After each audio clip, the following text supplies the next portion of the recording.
হ্যাঁ, ভালো আছেন সবাই? জি আপা, ভালো আছি। আপনি ভালো আছেন? জি, আলহামদুলিল্লাহ ভালো আছি। আমাদের তো আজকে 10টা থেকে শুরু হবে। জি আপা, এই অবেকে আছি, তো দেখা যাক ভাই কোথায় আছে কি পর্যন্ত। হ্যাঁ, এই ভাইয়া হ্যালো, একটা আসসালামু কল আলাইকুম। দিতে। ওয়ালাইকুম আসসালাম। কেমন আছেন আপনারা? জি, আলহামদুলিল্লাহ ভালো। আপনি ভালো আছেন? এই তো আলহামদুলিল্লাহ, সব আল্লাহর ইচ্ছা। আজকে আমাদের গ্রুপ স্টাডি নাম্বার 30। এই 10টা তো বেজেই গেছে, সবাই এক এক করে জয়েন হোক, তারপর আমাদের স্টাডি শুরু হবে। নাকি সাংগঠনিক আচরণ নাকি? জি জি, আবু, ওটা। আজকে সাংগঠনিক আচরণ পড়ান? জি, হ্যাঁ ভাইয়া, আসসালামু আলাইকুম। আমরা ওটাই। সবাইকে ধন্যবাদ জানাচ্ছি। তাহলে শুরু করি, যেহেতু রমজানের রাত, বেশি সময় নেওয়া যাবে না, আবার পরীক্ষাও চলে আসছে অষ্টম ব্যাচের যারা আছেন।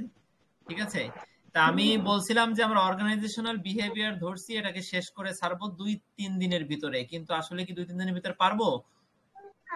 কি বলেন সোনিয়া আপা? চেষ্টা করলে অবশ্যই হবে, কেন আমরা হবে একটু না? সময় বেছে নিলে অবশ্যই পারবো ইনশাল্লাহ। আচ্ছা আচ্ছা, ঠিক আছে, একটা কাজ করেন। প্রথম থেকে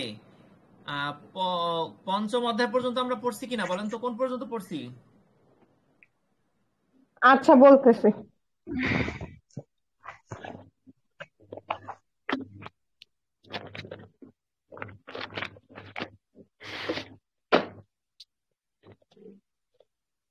পঞ্চম অধ্যায় চলছে, ষষ্ঠ অধ্যায় এখনো গেলে হবে ভাই, হ্যাঁ? আমাদের প্রথম অধ্যায় মোটামুটি ভালো কমপ্লিট হয়েছে। দ্বিতীয় অধ্যায়েও হয়েছে। আর তৃতীয় অধ্যায়ে কিছু বাকি আছে। তৃতীয় অধ্যায় হলো তিন তিন নাম্বার, আর 4 নাম্বার বাকি আছে ভাইয়া। আচ্ছা, প্রথম দ্বিতীয়তে যেগুলো আমাদের বইতে ছিল না, সেগুলো আমরা পড়ছিলাম। হ্যাঁ, পড়ছিলাম। ওই যে আপনি আলাদা একটা লিংক দিয়েছিলেন ওখানে থেকে। আচ্ছা, ওখান থেকে পড়ছিলাম প্রথম দ্বিতীয়, ঠিক আছে। আমরা যারা প্রথম দ্বিতীয় ছিলাম না, আবার আমরা পড়বো তৃতীয় অধ্যায়। তৃতীয় অধ্যায় কি আমরা বইতে যা ছিল না তা পড়ছিলাম?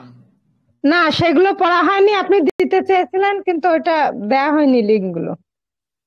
আচ্ছা, এই যে তৃতীয় অধ্যায় আছে, আপনার স্ক্রিনে দেখতে পাচ্ছেন? হ্যাঁ, দেখছি। এখানে কোন জিনিসটা বইতে নাই আমাকে বলেন। এটা হলো 3 নাম্বারটা নাই। মানুষ। মানুষ যা দেখে তাই প্রত্যক্ষণ করে, এটা নাই। আর হচ্ছে, আর সিদ্ধান্ত গ্রহণের যুক্তিসঙ্গত প্রক্রিয়া থাকলো বেশিরভাগ জি, সময় উপেক্ষিত, আপনি কি একমত? এই দুটো নাই, 3 এবং 4। আচ্ছা, আপনার স্ক্রিনে দেখতে পাচ্ছেন? জি, এই দুটা নাই। আর স্ক্রিনে দেখতে নাই পাচ্ছেন? একটা। স্ক্রিন স্ক্রিন স্ক্রিন শেয়ার দিছি, দেখতে পাচ্ছেন? জি, দেখা যাচ্ছে। আচ্ছা, ঠিক আছে, আমরা একটু দেখি। 3 এবং 4টা দেখেন, এইটা বই তো হুবহু নাই, ভালোভাবে নাই, কিন্তু ইম্পর্টেন্ট, বিগত বছর আসছে অষ্টম ব্যাচের যারা, তারা একটু দেখেন। আমরা 3 নম্বরটা পড়ি। প্রত্যেকটা সেটে এরকম একটা ব্যাখ্যামূলক প্রশ্ন থাকে, যেটা বইতে হুবহু থাকলেও থাকতে পারে, আবার থাকে না অনেক সময়। আমরা 3 নম্বরের উত্তরে যাচ্ছি, দেখেন, হ্যান্ড নোটের থেকে পড়বো। এই যে এইটা দেখছেন? আচ্ছা, দেখেন, একটু দেখেন আপনারা। দেখেন, মানুষ যা বাস্তবে দেখে তাই প্রত্যক্ষণ করে। আপনি কি একমত? আপনার মতের সপক্ষে যুক্তি দেখান। দেখেন কি বলছি এখানে। মানুষ যা বাস্তবে দেখে তাই প্রত্যক্ষ করে। প্রত্যক্ষ বা প্রত্যক্ষণ, এখানে মূর্ধন্য নটা, দন্ত নটা দিয়ে দেই। আচ্ছা আচ্ছা, এখানে প্রত্যক্ষণ মূর্ধন্য ন হবে। আচ্ছা, দিয়ে দিলাম। দেখেন, এই বক্তব্যের সঙ্গে আংশিকভাবে একমত হওয়া যায়, যদিও মানুষ তার ইন্দ্রিয়ের মাধ্যমে, ভালো করে বুঝেন, এখানে মতের সপক্ষে আপনার যুক্তি দেখাইতে বলছে। এখন আপনি যদি মতের পক্ষে থাকেন তাহলে হ্যাঁ বলবেন, পক্ষে না থাকলে না বলবেন, এটা আপনার স্বাধীনতা। এখানে আমি কি লিখলাম, গাইডে কি লিখলো, স্যার কি বললো, সেটা না। এখানে কি বলছে দেখেন, এই বক্তব্যের সঙ্গে আংশিকভাবে একমত হওয়া যায়, যদিও মানুষ তার, ভালো করে বুঝেন, যদিও ভাই মানুষ কত তার নম্বর ইন্দ্রিয়ের পৃষ্ঠা? মাধ্যমে। জি কত নম্বর পৃষ্ঠা? ভাই, এইটা হইতেছে তৃতীয় অধ্যায়। এইটা বই তো হুবহু নাই, আমরা থেকে পড়তেছি, আমাদের আমার নোট নোট থেকে? থেকে পড়তেছি। আচ্ছা আচ্ছা, ওকে। ঠিক আছে, আচ্ছা, একটু ওকে। দেখেন। এই বক্তব্যের সঙ্গে আংশিকভাবে একমত হওয়া যায়, যদিও মানুষ তার ইন্দ্রিয়ের মাধ্যমে বাস্তবতা উপলব্ধি করে, তবে এই উপলব্ধি বিভিন্ন মনস্তাত্ত্বিক ও জ্ঞানগত কারণে সীমাবদ্ধ হতে পারে। ভালো করে বুঝেন, বুঝছেন? এতটুকু বুঝছেন? এই বক্তব্যের সঙ্গে আংশিকভাবে একমত হওয়া যায়। যদিও মানুষ তার ইন্দ্রিয়ের মাধ্যমে, মানে ইন্দ্রিয় তো বোঝেন, নাক, কান, চোখ, ব্রেন, এগুলো এই ইন্দ্রিয়ের মাধ্যমে বাস্তবতা উপলব্ধি করে, তবে আপনি যে বাস্তবতাটা উপলব্ধি করলেন, তবে এই উপলব্ধি বিভিন্ন মনস্তাত্ত্বিক এবং জ্ঞানগত কারণে সীমাবদ্ধ হয় কিনা বলেন? আপনি বুঝলেন যে এই প্রশ্নগুলো সব পড়া দরকার, পরীক্ষা আসলে ভালোভাবে লেখা দরকার। কে না চায় পরীক্ষা 100-100 লিখতে? সবাই আমরা চাই। কিন্তু আপনার বাস্তবতাটা কি? চাকরি বাকরি করে কোনোভাবেই বই ধরতে পারে না। দ্বিতীয় বাস্তবতা হচ্ছে পড়ালেখা ছাড়ছেন 20 বছর আগে, 15, 10, 12 বছর আগে। তাহলে এখন কি ইচ্ছা করলে আপনার পক্ষে 100-100 অ্যান্সার করা সম্ভব? আপনি খুব ভালো স্টুডেন্ট ছিলেন, কিন্তু এখন কি আপনি একজন 9-10 এর ভালো স্টুডেন্টের সাথে কি আপনি পারবেন? তাহলে এটা হচ্ছে বাস্তবতা। তার মানে আপনি যেটা উপলব্ধি করতেছেন সেটা বাস্তবতা, মনস্তাত্ত্বিক ও জ্ঞানগত কারণে সে উপলব্ধিটা কি হবে না। এখানে তাই সেটা বলছে ভূমিকা। এবার আমরা দেখি, এখানে বলছিলাম যে আমি আংশিকভাবে একমত। দেখেন, একমত হওয়ার পক্ষে যুক্তি, ইন্দ্রিয় গ্রাহ্য অভিজ্ঞতার ভূমিকা। আমরা ইন্দ্রিয়র কথাটা পড়ব। একমতের পক্ষে দেখেন, আপনারা দেখেন, একমত হওয়ার পক্ষে দুইটা যুক্তি দিছি, আংশিক অসম্মতির পক্ষে আংশিক 3টা যুক্তি দিয়ে আমি শেষ করে দিছি প্রশ্নটা। দেখেন, মানুষ তার 5টি ইন্দ্রিয়, এইগুলো বড় ব্যাখ্যা আকারে, ব্যাখ্যামূলক প্রশ্ন আকারে আমি বড় বড় পয়েন্ট আকারে লিখি নেই। কেন? কারণ এটা বড় বড় পয়েন্ট আকারে লিখলে ওই ভিতরে কি আছে এইটা মনে থাকে না। আর এগুলো ছোট ছোট করে লিখলে খুব সহজে আপনারা লিখতে পারো, পরীক্ষায় লিখে দিতে পারবো, আর মার্কসও বেশি আসবে, কারণ ক্লিয়ার। দেখেন, তাকাইলে আপনি বুঝতে পারতেছেন যে কি বলছি, কি লিখছি। দেখেন, মানুষ তার 5টি ইন্দ্রিয়, দৃষ্টিশক্তি, শ্রবণ, স্পর্শ, স্বাদ ও ঘ্রাণ ব্যবহার করে বাস্তবতা উপলব্ধি করে। উদাহরণস্বরূপ, আমি কিন্তু পক্ষে বলতেছি এখন, ওই উপরের বক্তব্যের। না বুঝলে আমাকে বললেন। যদি কেউ আগুন দেখে, সে সরাসরি উপলব্ধি করে যে আগুন উত্তপ্ত। সূর্যোদয় ও সূর্যাস্ত প্রত্যক্ষভাবে চোখে ধরা পড়ে। এই যে ইন্দ্রিয়ের সরাসরি ভূমিকা, এটা কিন্তু আমরা দেখতেছি আর তাই কিন্তু উপলব্ধি করতেছি। এখানে কিন্তু অন্য কিছু উপলব্ধি করি না। ক্লিয়ার? সূর্য দেখতেছি তাই উপলব্ধি করতেছি, আগুন পুড়ে যাবো আগুন দেখতেছি তাই উপলব্ধি করতেছি। আচ্ছা, আর প্রত্যক্ষ অভিজ্ঞতার গুরুত্বটা কি দেখেন। প্রত্যক্ষ অভিজ্ঞতা থেকেই মানুষ শিখে। যেমন শিশু আগুন স্পর্শ করলে সে বুঝতে পারে এটি পোড়ায়। শিশু কি বুঝতে পারে আগুন জ্বলতেছে? ও কিন্তু ধরবে, ও ধরার পরে বুঝতে পারে। হ্যাঁ, যেমন আমার মেয়েটা, ওর মা মাঝে মধ্যে, আমি সময় পেলে, ওর মা যখন ওকে কোলে নিয়ে রান্না করে, তখনও মাঝে মধ্যে ওই ইন্ডাকশন কুকারে হাত দেবে, চুলায় হাত দেবে। যখন একটু হাত দিয়ে বা একটু কাছে নিয়ে হিট পায়, তখন কিন্তু আরো ধরে না। ঠিক আছে, আর ধরতে চায় না। তার মানে প্রত্যক্ষ অভিজ্ঞতা। বিজ্ঞানেও সরাসরি পর্যবেক্ষণ গবেষণার গুরুত্বপূর্ণ অংশ। যেমন নিউটনের আপেলের পতন দেখে মাধ্যাকর্ষণ আবিষ্কার। আমরা জানি যে নিউটনের মাথা বসেছিল আপেল গাছ তলায়, তখন একটা আপেল পড়ে, তখন থেকে তিনি মাধ্যাকর্ষণ, মানে পৃথিবীর যে একটা আকর্ষণ শক্তি আছে, সেই আকর্ষণের বলেই যে সবকিছু পৃথিবীর কেন্দ্রের দিকে যায়, এটা উনি বুঝতে পেরেছিলেন। আপেলটা দেখার পর ওনার মাথার ভিতর কাজ করছিল পর্যবেক্ষণের মাধ্যমে। তাইলে আমরা কি বুঝলাম? এখানে আবার উপরের দিকে দেখি, দেখেন, মানুষ যা বাস্তবে দেখে তাই প্রত্যক্ষণ করে। প্রত্যক্ষণটা কি পড়ছিলাম কালকে? প্রত্যক্ষণটা হচ্ছে আমরা যা দেখলাম সেটা শুধু দেখা না, সেটা দেখে যে উপলব্ধিটা আমাদের, সেটা হচ্ছে প্রত্যক্ষণ। এখন এই প্রত্যক্ষণ, এখানে যে প্রশ্নকর্তা যে কথাটা বলছে, মানুষ যা বাস্তবে দেখে তাই প্রত্যক্ষণ করে, এটার সাথে একমত হওয়ার পক্ষে আপনি এই দুটো যুক্তি দিবেন। একটা হচ্ছে ইন্দ্রিয় গ্রাহ্য ভূমিকা, আর একটা হচ্ছে যে আপেলের। হ্যাঁ, এগুলো এক্সাম্পলের মাধ্যমে এই প্রশ্নগুলো বোঝা পড়া কতটা সহজ হয়ে যাবে। আমার নিজের জন্য আমি খুব হ্যাপি যে না, আমি এভাবে লিখতে পারছি। হয়তো আমার উপকার হবে, হয়তো আরো মানুষের উপকার হবে। যাকে এবার দেখেন, আংশিক অসম্মতির পক্ষে যুক্তি, বোধ ও উপলব্ধির সীমাবদ্ধতা। এই দুটো দেখেন, এখানে 3টা আছে। আমরা 3টা আগে দেখি। বোধ ও উপলব্ধির সীমাবদ্ধতা। আচ্ছা, আপনি একটা জিনিস দেখলেন, আমিও দেখলাম। এখন আপনার দেখার আমার দেখার ভিতরে পার্থক্য আছে কিনা বলেন। দূরে আপনি মরিচিকা দেখতেছেন, ওই যে একটা ইয়ে আছে না, আপনার আমাদের কাহিনী আছে যে আপনার দূরে মরিচিকা দেখে পরে সেখানে দৌড়ে যায় বিবি হাজেরা। মনে করছিলেন কি পানি, বালু দেখে দৌড়ে গেছিলেন। তো এখানে মরিচিকা মরুভূমিতে জল বলে মনে হলো, তা কিন্তু বাস্তবে সত্য নয়। ঠিক আছে, এটা হচ্ছে আমাদের উপলব্ধি এবং বোধের সীমাবদ্ধতা। ভ্রম ও মস্তিষ্কের তথ্য প্রক্রিয়াকরণের সীমাবদ্ধতার কারণে আমাদের ইন্দ্রিয় অনেক সময় ভুল ধারণা দেয়। ভ্রম এবং মস্তিষ্ক, আমাদের ব্রেন হঠাৎ করে যে কোনো প্রকার, মানে যদি বিভ্রান্তিকর কিছু চিন্তা ভাবনা করে ব্রেনটা, বা যদি ব্রেনটা ঠিক মতো কাজ না করে, তাহলে সেই ভ্রমে, সেই মস্তিষ্কের সেই বিভ্রান্তিতে পড়ে আমাদের তথ্যটা কি, আমাদের ভুল একটা মেসেজ দেয়। একটা জিনিস দেখতেছি, সেটা আমাকে ভুল মেসেজ দেয় তাৎক্ষণিকভাবে। তাহলে বোধ এবং উপলব্ধির সীমাবদ্ধতার কারণে ভালো করে বুঝেন, এই 1 নম্বর পয়েন্টের আমার এই কারসর নড়তেছে দেখেন, 1 নম্বর পয়েন্টের যে সীমাবদ্ধতা, এটার কারণে কি হয়, এই যে আমরা যা দেখি তাই বাস্তবে যা দেখি তাই প্রত্যক্ষণ করি, এই বক্তব্যটা তখন সঠিক হয় না।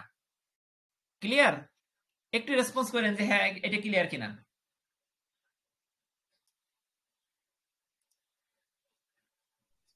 ক্লিয়ার।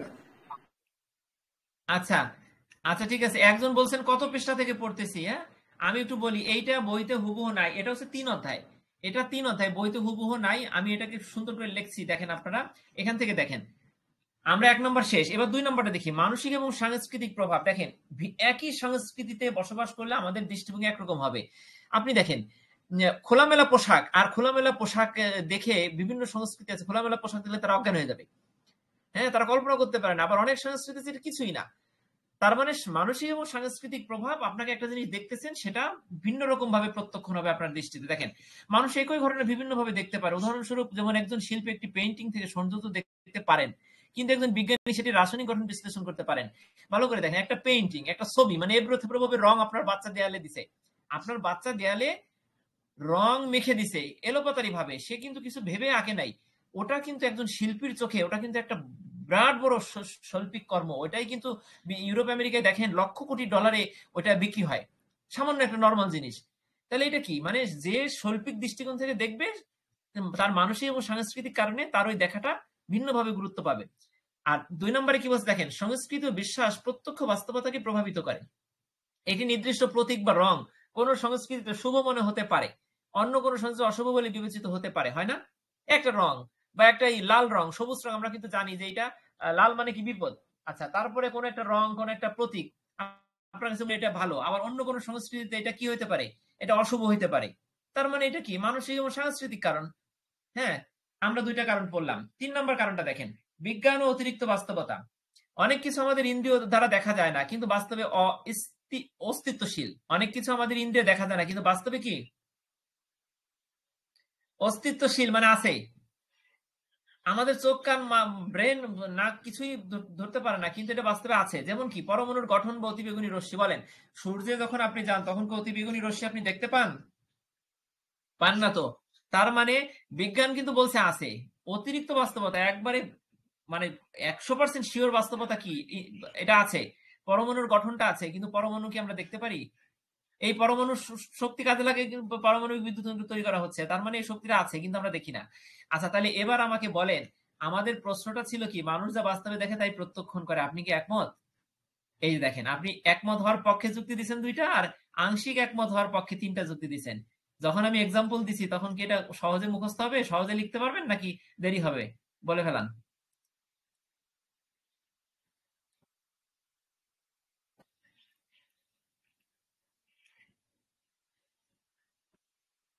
আচ্ছা, এটা হয়েছে, হ্যাঁ, সুনিয়া এটা বলেন, এটা হয়েছে? অসময় একটু বললে পারে ইনশাল্লাহ লেখা যাবে। হ্যাঁ, আচ্ছা, আমরা মানে কষ্ট করে পয়েন্ট পড়লে লেখা আকারে যাবে। আপনি একটু মনে রাখবেন, আপনি একটু খালি এগুলো মনে রাখবেন। দেখেন, একমত হওয়ার পক্ষে এই যে 1 নম্বর হিন্টসটা মনে রাখবেন, 2 নম্বর হিন্টসটা মনে রাখবেন।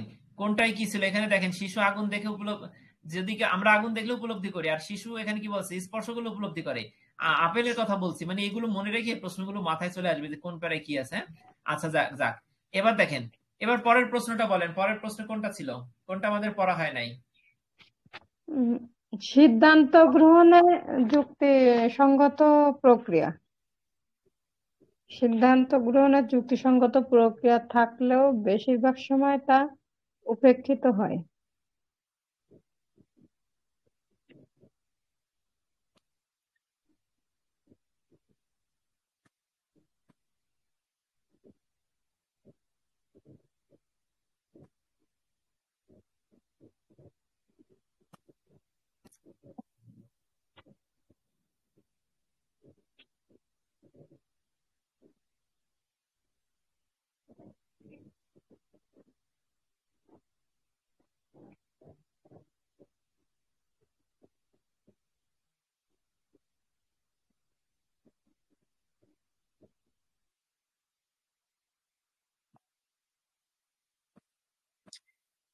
আচ্ছা দেখেন, সিদ্ধান্ত গ্রহণের যুক্তিসঙ্গত প্রক্রিয়া থাকলেও বেশিরভাগ সময় তো উপেক্ষিত হয়। ভালো করে বুঝেন, আপনি আমি একটা সিদ্ধান্ত নিব, হ্যাঁ, এই সিদ্ধান্ত গ্রহণের কি একটা যুক্তিসঙ্গত একটা সিস্টেম আছে না?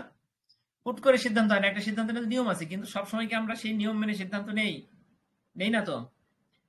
তাহলে দেখেন কি বলছে, সিদ্ধান্ত গ্রহণের যুক্তিসঙ্গত প্রক্রিয়া থাকলে বেশিরভাগ সময় তা উপেক্ষিত হয়। এর বিশ্লেষণ আমি এই বক্তব্যের এখানে কিন্তু বলছে আপনি কি একমত, প্রত্যেকটা প্রশ্নে কিন্তু এরকম যতগুলো ওপেনের প্রশ্ন হয়েছে এরকম একমত বলছে, আপনি কি একমত, আপনি কি একমত? হ্যাঁ, এখন একমত তো অবশ্যই। অটোমোসটা কই?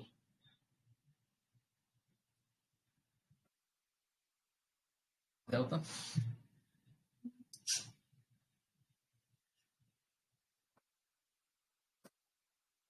আচ্ছা দেখেন, আমি এই বক্তব্যের সাথে আংশিকভাবে একমত। সিদ্ধান্ত গ্রহণের জন্য যুক্তিসঙ্গত রেশনাল যুক্তিসঙ্গত প্রক্রিয়া থাকলেও বাস্তব জীবনে মানুষ অনেক ক্ষেত্রে আবেগ, ব্যক্তিগত পক্ষপাত, সময়ের অভাব বা সামাজিক প্রভাবের কারণে সেই প্রক্রিয়াকে উপেক্ষা করে।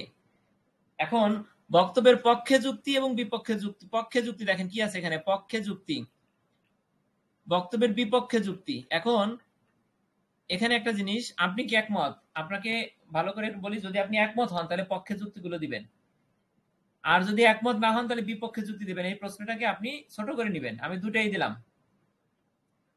পক্ষে কি আছে দেখেন, আবেগ ও মানসিক পক্ষপাত। আর এখানে 2 নম্বরে কি আছে, সীমিত তথ্য ও সময়ের অভাব। 3 নম্বরে কি দেখেন, সামাজিক চাপ এবং সামাজিক ও সাংস্কৃতিক চাপ। 4 নম্বরে কি, আচরণগত অর্থনীতি এবং সীমিত যুক্তিবাদিতা। দেখছেন 4টা। আচ্ছা, এবার কিছু পরিস্থিতিগত তথ্য এখানে আছে, তাহলে আমরা প্রথমগুলো পড়ব। আমরা এখান থেকে পড়বো, একটু পানি বোতলটা কই।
আচ্ছা সরি, আমার কথা কি শোনা যায়? জি ভাইয়া, শোনা যাচ্ছে। আচ্ছা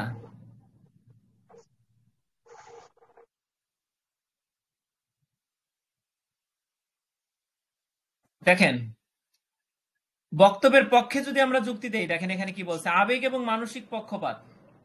মানুষ সিদ্ধান্ত নেওয়ার সময় যুক্তির চেয়ে আবেগকে বেশি গুরুত্ব দেয়, আবেগকে বেশি গুরুত্ব দেয়। আচ্ছা, এরপরে কি বলছে, কগনিটিভ বায়াস, মানসিক পক্ষপাত। এখানে কি হয়, কনফার্মেশন বায়াস, মানে আপনি নিশ্চিত, বিশ্বাস অনুযায়ী তথ্য যদি থাকে তাহলে সেটা হচ্ছে কনফার্মেশন বায়াস। আর ওভার কনফিডেন্স বায়াস, অতিরিক্ত আত্মবিশ্বাস, অতিরিক্ত, আমাদের যদি অতিরিক্ত আত্মবিশ্বাস থাকে, ওভার কনফিডেন্স।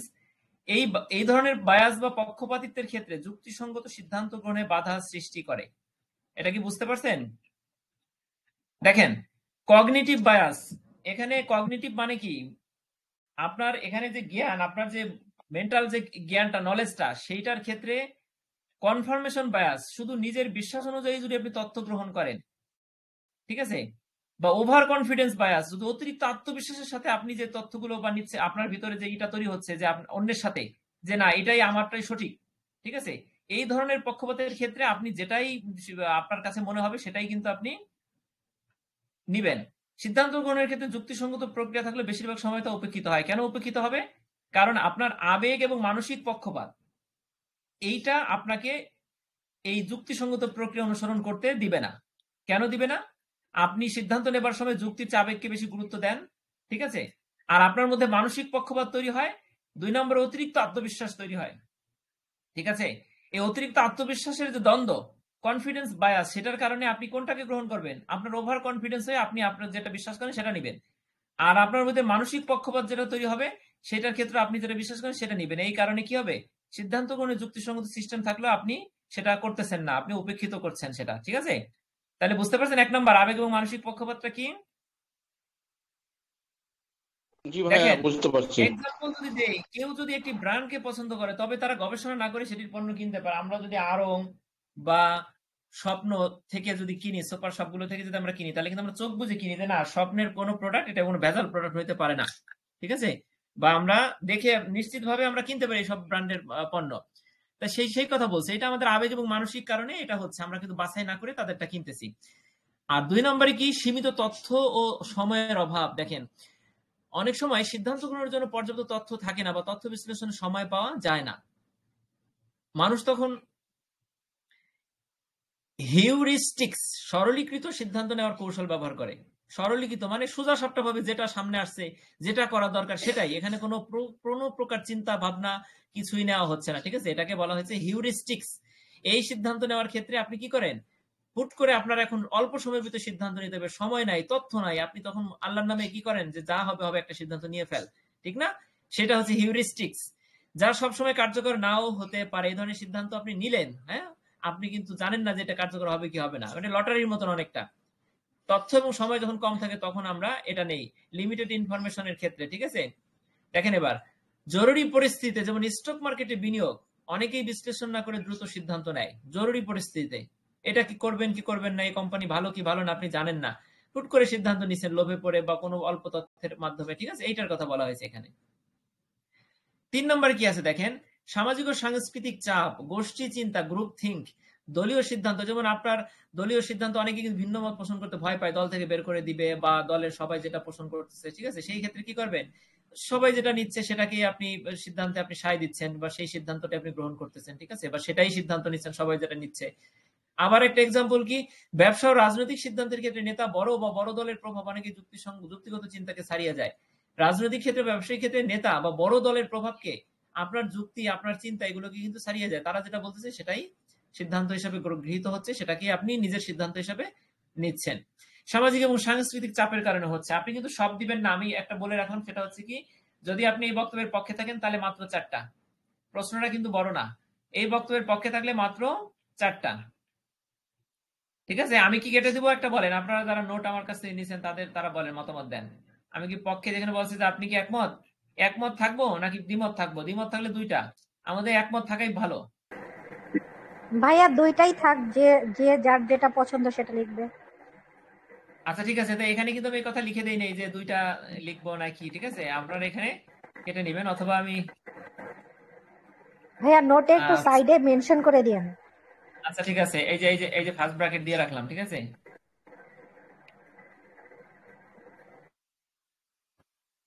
এগুলো যে কতটা কষ্টের কাজ, মানে এটা আর বুঝাইতে পারবো না। এই যে রাখলাম, এখানে দিব, তাহলে গেল।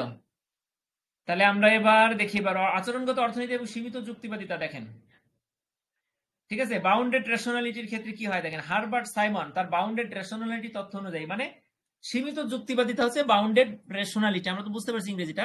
এখানে হারবার্ট সাইমন তার তথ্য অনুযায়ী কি বলছেন দেখেন, মানুষ সম্পূর্ণ যৌক্তিকভাবে সিদ্ধান্ত নিতে পারে না, কারণ তাদের সীমিত জ্ঞান, সময় এবং বিশ্লেষণ করার ক্ষমতা আছে।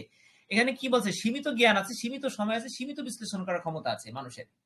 আপনি এখানে লিখতে পারেন যে কারণ তাদের জ্ঞান, সময় এবং বিশ্লেষণ ক্ষমতা নেই, এটা লিখতে পারেন, অথবা লিখতে পারেন যে তাদের সীমিত জ্ঞান, সময় এবং বিশ্লেষণ ক্ষমতা।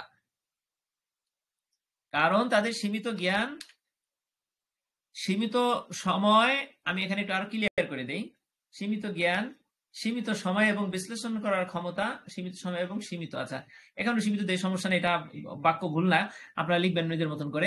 একজন ক্রেতা যদি সব বিকল্প বিশ্লেষণ করে সেরা পণ্য কেনার চেষ্টা করে তবে তা অনেক সময় সাপেক্ষ হয়, ফলে সে সহজে সিদ্ধান্ত নেয়। কি বলছে এখানে? একজন ক্রেতা যদি সব বিকল্প বিশ্লেষণ করে সেরা পণ্য কেনার চেষ্টা করে তবে তা অনেক সময় সাপেক্ষ হয়, ফলে সে সহজে সিদ্ধান্ত নেয়। অনেক বিশ্লেষণ করে, অনেক ঘাটাঘাটি করে একটা পণ্য কেনার সিদ্ধান্ত নিছেন, তাহলে সেটা কিন্তু সময় সাপেক্ষ হবে, তবে আপনার সিদ্ধান্তটা কিন্তু বাছাই করার পরে খুবই মানে যুক্তি থাকবে, ঠিক আছে, সেটা খুব ভালো হবে সিদ্ধান্তটা, ঠিক আছে, সহজে সিদ্ধান্ত নিতে পারবেন। কারণ এখন আপনি একটা পণ্য কিনবেন, ওটা ভালো কি মন্দ আপনি সিদ্ধান্ত আসতে পারতেছেন না, যখন অনেক ঘাটাঘাটি করে সময় নেবেন তখন কিন্তু একটা সিদ্ধান্ত আসতে পারবেন, এখানে সে কথা বলছে। তাহলে আপনারা বুঝতে পারছেন এই প্রশ্নটা কিন্তু বড় না, এই যে 4টা পর্যন্ত শেষ, ঠিক আছে। এখানে বক্তব্যের বিপক্ষে যুক্তি, বিপক্ষ যুক্তিটা পড়বো, আমি পক্ষেই দিব, বিপক্ষ আমি দিব না। আচ্ছা দেই, দেখেন এটা বাদ থাকবে নাকি বলেন না কেন? একটাই থাক ভাই। বাদ দেন, বাদ দিয়ে দেন ভাই। আচ্ছা ঠিক আছে, ঠিক আছে, বাদ। তাহলে আমি কেটে দিলাম, মাহমুদ আপা কেটে দেবো, এখানে নোটে থাক, নেক্সট কোশ্চেনে যাইতে পারি। আচ্ছা কেটে নোটে দেই, দেখেন থাকতে কেটে পারে। দেই, আমি একটা, হ্যাঁ নোটে থাকতে পারে, ঠিক আছে, তাও তো নোট তো মানে নোট মানে কি একটু যুক্তিসঙ্গত ইয়া। আচ্ছা আমি কেটে দিলাম কেন, আমি কেটে দিলাম কেন আমি বলি, আমি কেটে দিচ্ছি, দরকার হলে আমি আবার ব্যাক করে আনবো। দেখেন এখানে কেটে দিচ্ছি কেন, পিছনের প্রশ্নে যান। আপনি কি একমত? আমি এখানে একমত, আমি বলছিলাম যে এখানে আংশিক ভাবে একমত, তার মানে একমত হওয়ার পক্ষে যুক্তি দিছি, আর আংশিক অসম্মতির পক্ষে যুক্তি দিছি, এইটা দুইটাই যথেষ্ট, কারণ আমি এখানে কিন্তু বলে দিছি যে আমি আংশিক ভাবে একমত।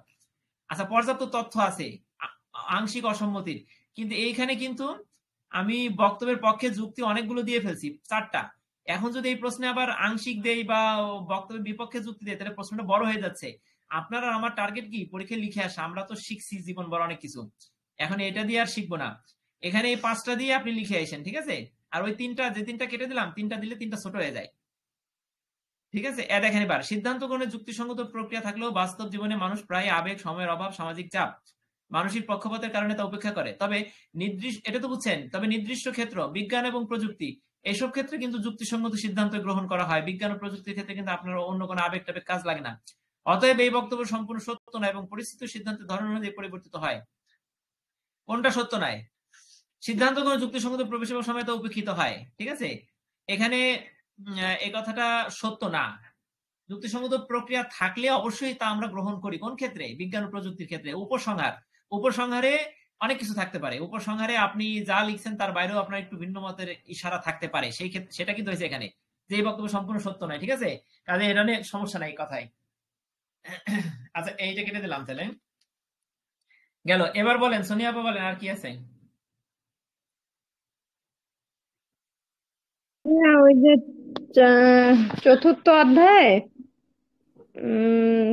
শুধু সোনিয়া আপা প্রথম না, থেকে। মাহমুদ আপাও বলবেন, যারা অ্যাক্টিভ তারা বলবেন, শাহজাহান ভাই, রাশেদ ভাই সবাই বলবেন, রিদওয়ান, জি, আমি তো সব অ্যাক্টিভ, সুমন ভাই, এ বি, পুতুল আপা, ফারজানা আপা, জানে কিবরিয়া, রুমা মাহমুদ, ইকবাল ভাই, ফেরদাউস ভাই, হোসনেরা আপা, সুমি আপা, সবাই বলবেন, সবাই কথা বলবেন। বলেন এবার, এটা তো শেষ। এই যে আমি সাজেশনে যাচ্ছি, দেখেন এই যে যাইতেছি, এখানে এই যে বললেন না 3 আর 4 হয়ে গেছে না, এই দুটো তো আছে, এবার পড়ছি তো নাকি? প্রত্যক্ষণ কি 3টি প্রভাব বিস্তারকারী উপাদান লিখো, এটা পড়ছি না? এই 6টার থেকে 3টা যদি এসে পড়ে তাহলে সাজেশন কি খুব বেশি হয়েছে? বেশি হয় নাই তো। প্রত্যক্ষণ কি এর 3টি প্রভাব বিস্তারকারী উপাদান, এটা পড়ছি আমরা নাকি পড়ি নাই? এর আগে পড়া হয়েছে, হয় নাই? পড়া হয়েছে। ওই যে লক্ষ্য বস্তু বোধ পরিস্থিতি প্রত্যক্ষণকারী, এটা পড়ছি না? আচ্ছা আচ্ছা আচ্ছা আচ্ছা, পড়ছি, হ্যাঁ ঠিক হ্যাঁ, এটা আছে। পড়া হয়েছে ভাই, তাহলে পড়া লক্ষ্য হয়েছে। পড়ছি না? হুম। তাইলে পরেরটাও পড়ছি। দেখেন প্রত্যক্ষণ কি 3টি প্রভাব বিস্তারকারী উপাদান, 3টির একটা হচ্ছে প্রত্যক্ষণকারী, আর একটা হচ্ছে লক্ষ্যবস্তু আর একটা পরিস্থিতি। আর এই 6 নাম্বারটা সে একই লক্ষ্যবস্তু এবং পরিস্থিতি কিভাবে প্রত্যক্ষণকারীকে প্রভাবিত করতে পারে আলোচনা করুন। এই প্রশ্নটা কিন্তু বইতে আছে। প্রত্যক্ষণকারী 3টি উপাদানের 2টি হচ্ছে লক্ষ্যবস্তু এবং প্রত্যক্ষণকারী। কিন্তু এটা কিভাবে, দেখেন প্রশ্নটা কি বলছে, দেখেন এই দেখেন এটা দেখেন আপনারা, 3টি প্রভাব বিস্তারের উপাদান কি কি? প্রত্যক্ষণকারী, তাকাইছেন, লক্ষ্যবস্তু, পরিস্থিতি, 3টা, তাই না? মনে রেখেন এখানে কি বলছে, লক্ষ্যবস্তু এবং পরিস্থিতি কিভাবে প্রত্যক্ষণকারীকে প্রভাবিত করতে পারে। এটা কিন্তু 3টা উপাদান, কিন্তু 3 নম্বরে এই প্রশ্নটা বলছে এই 2টা উপাদান, কোন 2টা, এইটা এবং এইটা, কিভাবে প্রত্যক্ষণকারীকে প্রভাবিত করতে পারে। তার মানে এই প্রশ্নটা কিন্তু বইতে আছে, কিন্তু এইভাবে, এই যে আমি লিখছি, ঠিক আছে, এটা বড় প্রশ্ন আছে, বড় প্রশ্নে এইভাবে প্রভাবিত করতে পারে। আমি কেন, ওই যে দেখেন ভয় পাওয়ার কিছু নাই, 4টা দিছি পয়েন্ট, কিন্তু 4টা কিন্তু মাত্র 4টা লাইন, দুটো লাইন, 2টা বাক্য, দেখছেন? এটা একটু পড়ি দেখেন, তাহলে আমাদের বোঝা হয়ে যাবে। প্রত্যক্ষণ হলো ইন্দ্রিয়গ্রাহ্য তথ্য থেকে মানসিক চিত্র গঠন এবং তার ব্যাখ্যা। এটি প্রত্যক্ষণকারী লক্ষ্যবস্তু এবং পরিস্থিতির উপর নির্ভর করে। আমরা এগুলো কিন্তু এই প্রশ্নের আগে পড়ছি, 3টা উপাদান। লক্ষ্যবস্তু পরিস্থিতি প্রত্যক্ষণকারীকে বিভিন্নভাবে প্রভাবিত করতে পারে, যার ফলে একই ঘটনা বা বস্তু ভিন্ন ব্যক্তি ভিন্নভাবে উপলব্ধি করে। ভিন্নভাবে উপলব্ধি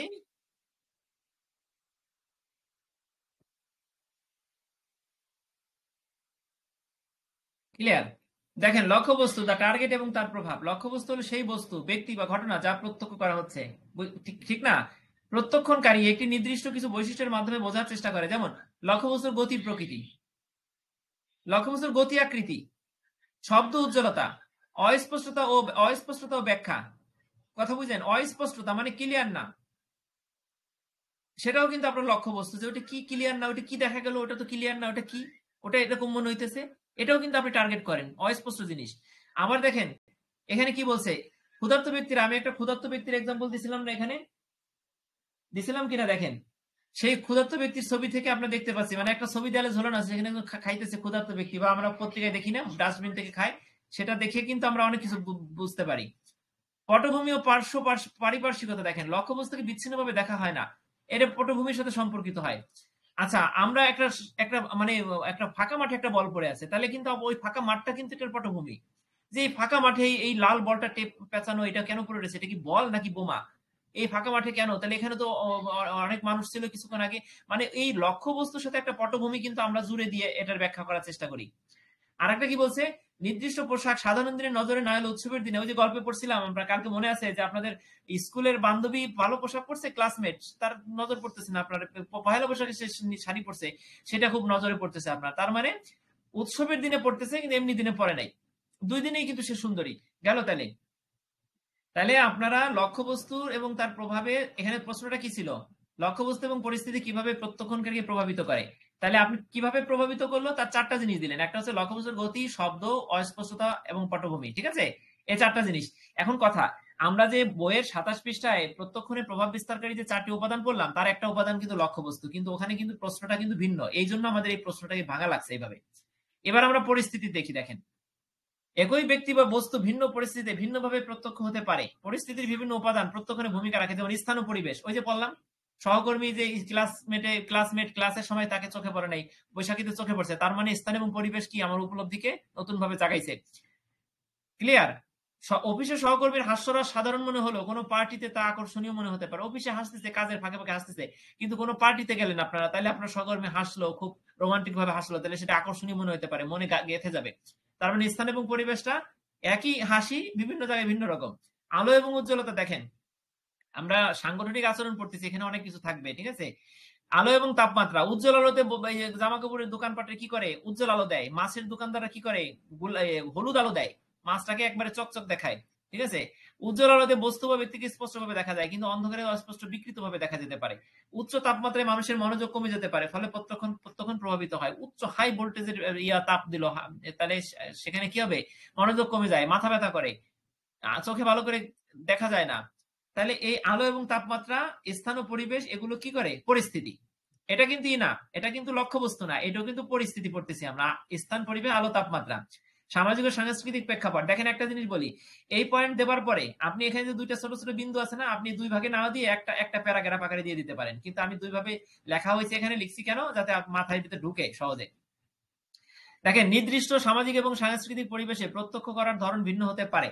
যেমন পশ্চিমা সংস্কৃতিতে চোখে চোখে চোখ রেখে কথা বলা আত্মবিশ্বাসের প্রতীক, কিন্তু এসেও কিছু সংস্কৃতি অসম্মানজনক মনে হতে পারে। বড়দের চোখে চোখ রেখে তুমি কথা বললা কেন? এটা বেয়াদবি করছো, এটা বলে না? বলে। নিচের দিক তাকে কথা বললে ছেলে খুব ভদ্র, ঠিক না? কিন্তু পশ্চিমা সংস্কৃতিতে চোখে চোখ রেখে হাত নাড়িয়ে বা খুব কনফিডেন্সের সাথে কথা বলা কি আত্মবিশ্বাসের প্রতীক। তাহলে বুঝতে পারছেন এক্সাম্পল গুলো। এবং মানসিক অবস্থা এবং আবেগটা দেখেন, প্রত্যক্ষণকারী মানসিক অবস্থা পরিস্থিতির উপর নির্ভর করে। আপনার মানসিক অবস্থাটা কিন্তু একটা পরিস্থিতি, এটা কি একটা পরিস্থিতি। এই মানসিক অবস্থা পরিস্থিতির উপর নির্ভর করতেছে। আর যেমন বিষণ্ণ ব্যক্তির কাছে একটি সাধারণ কৌতুক হাস্যকর মনে নাও হতে পারে, কিন্তু আনন্দদায়ক অবস্থায় সেটি মজার লাগতে পারে। ক্লিয়ার? উপসংহারে কি বলছে? প্রত্যক্ষণ সময় মতো বাস্তবতাকে প্রতিফলিত করে না, বরং লক্ষ্যবস্তু পরিস্থিতির বিভিন্ন উপাদান প্রত্যক্ষণকারীকে প্রভাবিত করে। লক্ষ্যবস্তুর আকৃতি, গতি, শব্দ, স্পষ্টতা এবং পরিস্থিতির পরিবেশ, আবেগ, সামাজিক প্রেক্ষাপট ইত্যাদি কারণে একই বস্তু বিভিন্ন ঘটনা ভিন্ন ভিন্ন ভাবে উপলব্ধি করতে পারে। আচ্ছা, এবার এবার আমি একটা কথা বলি, আপনারা সবাই শুনতেছেন না? আমি আচ্ছা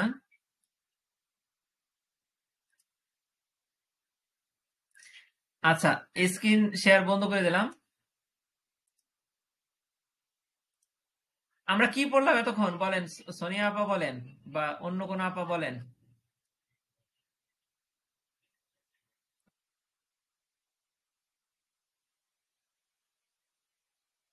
লক্ষ্যবস্তুর পরিচিতি বললাম আমরা তখন।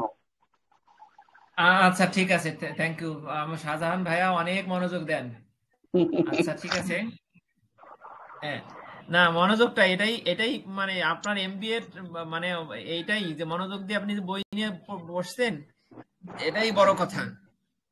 আমরা তো জি আপনাদের ভাইয়া, জি। থেকে অনেক জুনিয়র, সেই হিসেবে আমরা যে দেখেন আমি আজ তো একটা গাইড লিখে ফেলছি পরিসংখ্যানের। শুধু গাইড লিখে ক্ষান্ত হয় নাই, আপনি বোধহয় জানেন বা যারা পাইছেন, একটা গাইড লিখে যখন আমি পরিসংখ্যানটা লিখলাম, তখন লিখে আমি চিন্তা করলাম যে এটা তো লিখছি, কিন্তু এখানে গাণিতিক ব্যাখ্যা ট্যাখ্যাতে আমার কর্মজীবী ভাইয়েরা এটা হুট করে কিভাবে বুঝবে?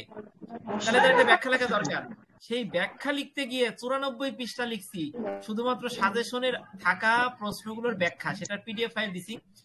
ওখানে ব্যাখ্যাগুলো দেখলে আপনি বুঝতে পারবেন যে কি আছে ওইসের ভিতরে প্রশ্নটা। তাই এইভাবে আসলে সেই বয়সটা তো আমার আছে, আমি এখনো বুড়ো হই নাই, কিন্তু যারা মোস্ট সিনিয়র মানে অর্ধ বয়স কাছাকাছি এরকম অনেকে আছেন এখানে আমি জানি, তো সেখানে তাদের জন্য পড়াটা খুব কঠিন। সেই জন্য আর কি গ্রুপ স্টাডি করতেছি। আচ্ছা, আমার কথা কেউ মাইন্ড করেন না আবার। আচ্ছা, এখন কি পড়বো বলেন? সোনিয়া আপা বলেন। আমাদের তো তৃতীয় অধ্যায় হয়ে গেল। জি, তৃতীয় অধ্যায় হয়ে গেল ভাইয়া। এবার কি করব বলেন? অন্তত 2-3 জন যদি টাইম দিতে পারেন তাহলে থাকি, আর যদি বোঝেন যে কষ্ট হয়ে গেছে রোজার দিন তাহলে রেখে দেই। আমি তো সারাদিনই পড়ালেখা করতেছি। ভাইয়া পঞ্চম অধ্যায়টা মনে হয় একটু কন্টিনিউ করা দরকার, ওগুলো একটু হার্ড লাগে। পঞ্চম? আচ্ছা, ঠিক আছে। ভাইয়া চতুর্থটা কি বাদ আছে? পঞ্চম অধ্যায়ে যে সোপান গুলো করাতে চেয়েছিলেন। সোপান, হ্যাঁ পঞ্চমটা ক্লিয়ার করে বোঝাবো, এটা ক্লিয়ার করে বোঝাবো, এটা আমার সব মনে আছে। এই আর এই যে ওই চতুর্থটা চ্যাপ্টারটা একটু হার্ড। পঞ্চমটা মাহমুদ আপা, পঞ্চমটা ঠিক আছে, পঞ্চমে যাবো। তাহলে তৃতীয় যেহেতু জি পড়ছি, ভাইয়া। চতুর্থটা একটু দেখি। চতুর্থতে কি কি বাদ আছে একটু দেখি। আমরা চতুর্থ পড়ে ফেলছি, বাদ কি আছে? চতুর্থতে শুধুমাত্র আপনার 2 নম্বরটা একটু, ওইটা লিঙ্কটা একটু দেখে নিবেন। আচ্ছা, চতুর্থতে সাজেশন আছে আপনার কাছে? লিঙ্কটা দেখে নি, লিঙ্কটা বের করে নি। আচ্ছা, চতুর্থতে আমার ওয়েবসাইটে যে সাজেশন আছে ওটা কিন্তু আপডেটেড না। অষ্টম ব্যাচের যারা, তাদের জন্য সাজেশন নতুন করে তৈরি করছি, ঠিক আছে? তারা ওইটা অবশ্যই ফলো করবেন। কারণ একটা জিনিস বলি, এক সেট প্রশ্ন আমি দেখলাম, সেই সেট প্রশ্নে বিগত বছরের তেমন কোনো কিছু আসে নাই। সেই সেট প্রশ্নটা একটু জটিল, কাজে এরকম এরকম যদি কোনো প্রশ্ন হয়ে যায় তাহলে কিন্তু লিখে আসতে পারবেন না, ঠিক আছে? ভাইয়া এই লিঙ্কটা জন্য করলে ভালো হয়। হ্যাঁ, ওই যে প্রশ্নের লিঙ্কটা একটু শেয়ার করলে ভালো হয়, মানে বলতে পারতেছি না, বুঝতে পারতেছি না। সাজেশনের লিংক। আচ্ছা, আমি স্ক্রিন শেয়ার দিচ্ছি। স্ক্রিন, আমার কথা কি ক্লিয়ার শোনা যায়? এটা তো রেকর্ড হচ্ছে, অনেকে তো আবার বলে যে রেকর্ড নাকি এই ইউটিউব ভিডিও নাকি ভালো হয় না।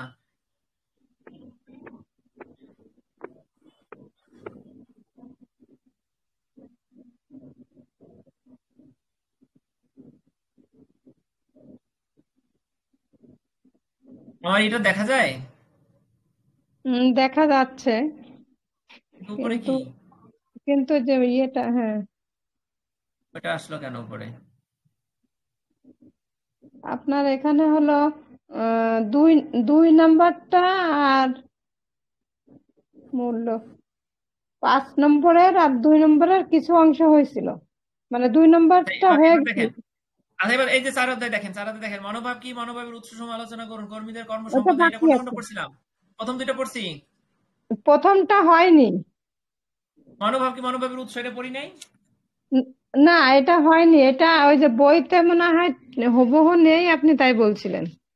হ্যাঁ, মনোভাবের উৎস নাই, ঠিক আছে। আচ্ছা ওকে, মনোভাবের উৎস পড়তে চাচ্ছি, দেখেন এটা বইতে নাই, মনে আছে মাহমুদ আপা? মনোভাবের উৎস কিন্তু ওই যে প্যারাগ্রাফ আকারে, দুইটা প্যারাগ্রাফ দেয়া, কোনো পয়েন্ট আকারে নাই, এজন্য পড়ি নাই। ভাইয়া দেখেন মনোভাব কাকে বলে, দেখেন মনোভাবটা কাকে বলে, এটাও কিন্তু বইতে সুন্দর করে বোধহয় একটা সংজ্ঞা দিছি, দেখেন ভাই এখানে। মনোভাবের উৎস তো পড়া হয়েছিল।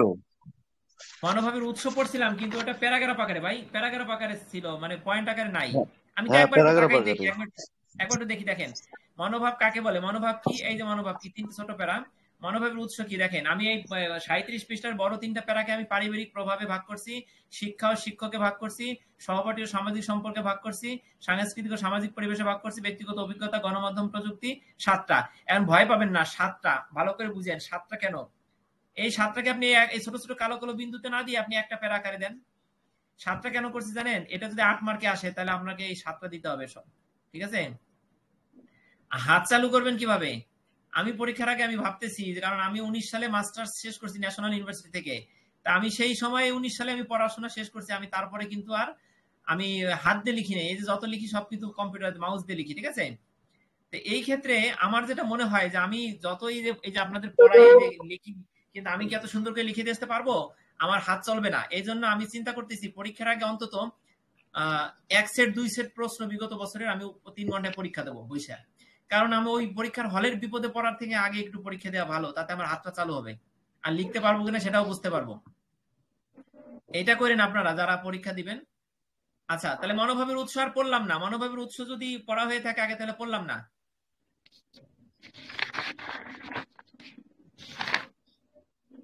ঠিক আছে, এবার তাহলে কি পড়বো? ভাইয়া মনোভাবের উৎস পড়া হয়েছে 37 পৃষ্ঠা। এই 2 নাম্বারটা হয়ে গেছিল না আমাদের? 2 হয়ে নম্বরটা গেছিল, হয়েছিল, যে 2 হয়েছিল। নম্বরটা হয়েছিল।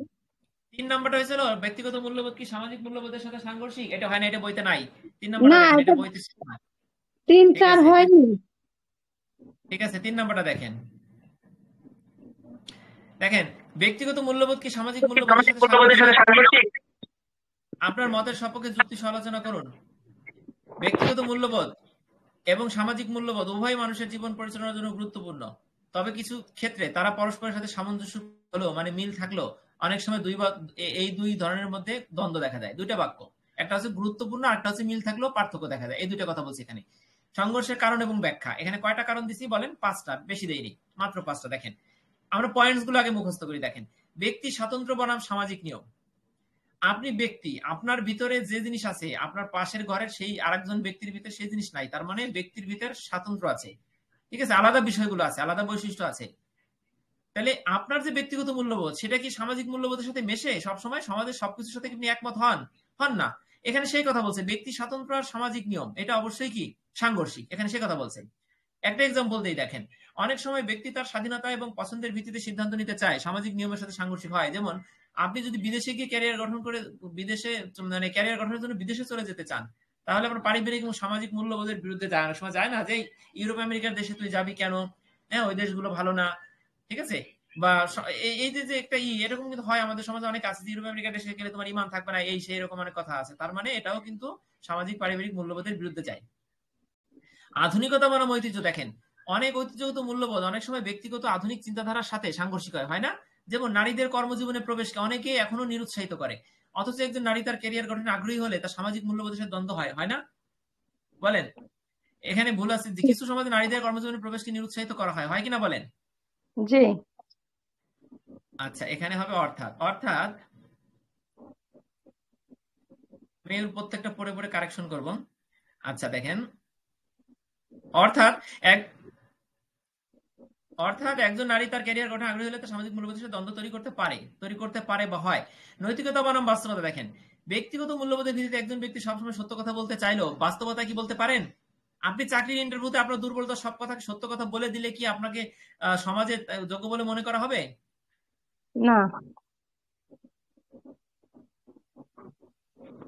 আপনাকে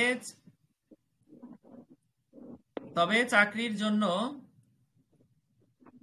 তাকে কি যোগ্য মনে করা হবে? মনে নাও করা হতে পারে, ঠিক না?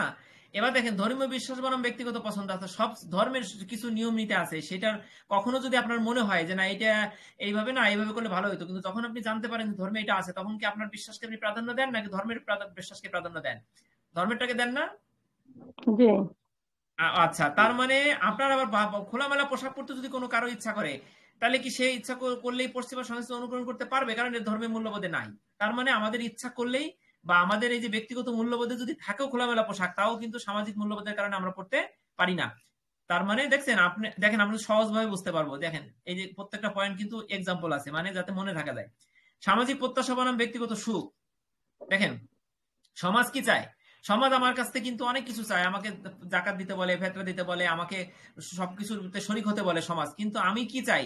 আমি চাই যে না, আমি আমার চাকরি নিজের মতন বেছে নেবো, আমি যা পাবো আমি সেটা খাবো, আমি নিজের সুখ শান্তি করবো। কিন্তু সমাজ কিন্তু চাই তোমার বাড়ির ভিতর দিয়ে হলেও একটা রাস্তা দিতে হবে, বাড়ির পাশ দিয়ে তোমার কিছু জায়গা ছেড়ে দিতে হবে, রাস্তা দিতে হবে, কারণ সমাজের মানুষ হাঁটবে। কিন্তু আপনি কিন্তু চান না। এটা সামাজিক নিয়ম প্রত্যাশার সাথে ব্যক্তিগত সুখকে বিসর্জন দিতে হয়, ব্যক্তিগত ইচ্ছাকে বিসর্জন দিতে হয়, সে কথা বলছে এখানে। ঠিক আছে, এবার উপসংহারে কি বলছে দেখেন, ব্যক্তিগত সামাজিক মূল্যবোধ অনেক ক্ষেত্রে সমন্বিতভাবে কাজ করলেও বাস্তব জীবনে তারা সংঘর্ষের সম্মুখীন হয়। ঠিক না? ব্যক্তির স্বাধীনতা, সামাজিক প্রত্যাশা, ধর্মীয় বিশ্বাস, আধুনিকতার মধ্যে দ্বন্দ্বের ফলে এই সংঘর্ষ তৈরি হয়। এই 5টা পয়েন্টস আমি একটু খুব জোরে জোরে পড়লাম বোধহয়, না? আমি আন্তরিকভাবে দুঃখিত, কারণ রোজার আগে কিন্তু এইভাবে পড়ি নাই, তাই না? জি। রোজার আগে খুব ঠিক আছে সুন্দর ভাইয়া, করে পড়তাম এবং বোধহয় এই মানে তাৎক্ষণিকভাবে মুখস্থ হয়ে যাইতো, এরকম ভাবে পড়তাম। এখন এরকম ভাবে পড়ার কারণ হইতেছে যে ওই পরীক্ষা চলে আসছে আমার, বুঝছেন? তবে আপনাদের সাথে আমি আছি ইনশাল্লাহ। নবম ব্যাচের যারা আছেন তাদের আমি সেকেন্ড সেমিস্টারে হয়তো পরীক্ষার পরে মে মাসে উঠে, মানে সেকেন্ড সেমিস্টার আমাদের শেষ, আমি এই ঈদের পরে থার্ড সেমিস্টারে উঠে যাচ্ছি। কিন্তু কাগজে কলমে থার্ড সেমিস্টারে উঠে গেলেও আমরা ঈদের পরে আমাদের ফার্স্ট সেমিস্টার পরীক্ষা হয়ে গেলে আমরা সেকেন্ড সেমিস্টারে বই পড়া শুরু করব। ঠিক আছে, আবার পাশাপাশি থার্ড সেমিস্টারে ক্লাস করব। তখন কিন্তু দেখেন, একদিকে থার্ড সেমিস্টার, আবার সেকেন্ড সেমিস্টারের পরীক্ষা প্রস্তুতি। ঠিক আছে, আবার আপনাদের আমি ফার্স্ট সেমিস্টার নবম ব্যাচে যারা আছেন তাদেরকে আমি রেগুলার পড়াই যাব, আমি কথা দিলাম, যদি আমি সুস্থ থাকি। ঠিক আছে, সমস্যা নাই, আমি পড়াবো। যদি ধন্যবাদ। আপনারা অবশ্যই। থাকেন, আসেন, পড়েন। ঠিক আছে, পড়ানো না, এখানে পড়ানো বললে ভুল হবে। আপনারা অনেকে আছে, অনেক শিক্ষক আছেন এখানে, অনেক শিক্ষক, এই যে পুতুল আপা একজন শিক্ষক, অনেকে আছেন শিক্ষকতা করেন। ঠিক আছে, তারা টিচার, তাদের কাছ থেকে অনেক কিছু শেখার আছে। কিন্তু আমি রিডিং করে জাস্ট আপনাদের শোনাবো, যদি আপনারা চান। তাহলে এটা গেল। এখন বলেন আর কি আছে বাকি এখানে? এটা বোধহয় বুঝতে পারছেন না? আমি জোরে জোরে বললে বোধহয় বুঝতে পারছেন। 5টা পয়েন্ট দেখছেন? আচ্ছা, এবার কোনটা পড়বো বলেন? ভাই হ্যাঁ, এটা প্রশ্নটা বুঝতে কি? পেরেছি। মনোভাব এবং মূল্যবোধ একই জিনিস না, এটাও তো বিগত বছরে আসছে, কিন্তু এটা কিন্তু পরীক্ষায় ইসে নাই, বইতে নাই, আছে না। ন্যায় অসঙ্গতি তত্ত্ব। হ্যাঁ, এটা এটা এটা আছে, এটা কিন্তু নাই। না, এটা নাই। হ্যাঁ, এটা নাই, আমার বইতে দাগানো আছে। যেটা নাই সেটারই তো উত্তর আমি এখানে লিখছি, দেখেন। আর যেগুলো আছে সেগুলো উত্তর আমি সংক্ষিপ্ত করার চেষ্টা করছি, বা যেটা সংক্ষিপ্ত সেটাকে বড় করার চেষ্টা করছি। দেখেন, এবার মূল্যবোধ এবং মনোভাব একই জিনিস নয়, কিন্তু একে অপরের সাথে সম্পর্কিত বিশ্লেষণ। ঠিক আছে, আচ্ছা, আর একটা কথা বলি, সেটা হচ্ছে যে হ্যান্ড নোট তো লিখলাম, ঠিক আছে। তা আপনারা আমি যেহেতু আপনাদেরই সহপাঠী, লেখার পিছনে আমার 2টা উদ্দেশ্য। একটা হচ্ছে আমি কিন্তু লেখার পরিকল্পনা ছিল না, পরিকল্পনা থাকলে এটা কিন্তু আরো 2 মাস আগে লিখে ফেলতে পারতাম।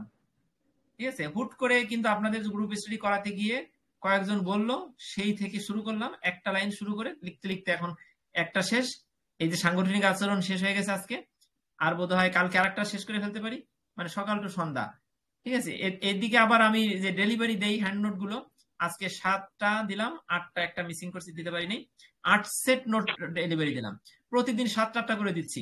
মানে এটা আমি মানে আসলে যে ব্যবসা করতেছি বা ইনকাম হচ্ছে, এটা আমি চিন্তা করিনি। তবে আমার পারিশ্রমিক, মেধাশ্রমের যে মূল্যটা, কষ্টের মূল্যটা, সেটা রাখতেছি ন্যূনতম, একেবারে ন্যূনতম। ঠিক আছে, আর প্রিন্টিং বাইন্ডিং খরচ হয়তো আপনারা দিচ্ছেন, এটাই। তবে একটা থাকবে, যদি মনে করেন যে আলামিন ভাই কষ্ট করতেছে, তাহলে আমার বান্ধবীকে বা বন্ধুকে, সহপাঠীকে একটু ফোন দিয়ে বলি যে তুই তো নোট খুঁজতেছিস বা তোর নাই, তুই দেখ এভাবে নিতে পারিস কিনা। মানে এটা জাস্ট বললাম কেন, কারণ পরিশ্রম করতেছে তাই বললাম। ঠিক আছে, বা লুকোচুরি আমি পছন্দ করি না, আমি যা বলি সামনাসামনি বলি, এই জন্য বললাম। ঠিক আছে, আপনারা অবশ্যই আমাকে এই ব্যাপারে সহযোগিতা করবেন, তাই কিনা? জি। বলতে পারবে। আচ্ছা, ঠিক আছে, থ্যাংক ইউ। এবার দেখেন, মনোভাব এবং মূল্যবোধ একই জিনিস নয় কিন্তু একে অপরের সাথে সম্পর্কিত, আপনি কি একমত? আলোচনা করুন। এই প্রশ্নটা কি হবে দেখেন, এটা আগে দেখেন এই প্রশ্নটা কেমন।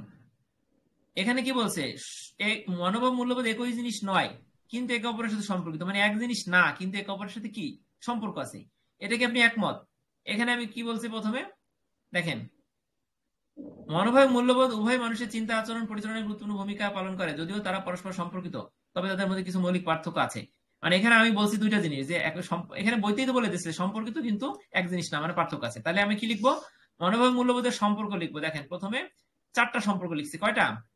4টা। 4টা লেখার পরে ছোট্ট একটা, এবার বলেন তো এই 4টা লিখতে আপনি 4টা তো যা আছে বুঝে আরো ছোট করে লিখবেন, 4টা লিখতে সমস্যা দেরি হবে না। এরপরে আপনি ছক দিয়ে আর 4টা বৈশিষ্ট্য পার্থক্য লিখে দিবেন। কেন বলেন তো সম্পর্ক পার্থক্য দুটাই লিখলাম এই প্রশ্নে?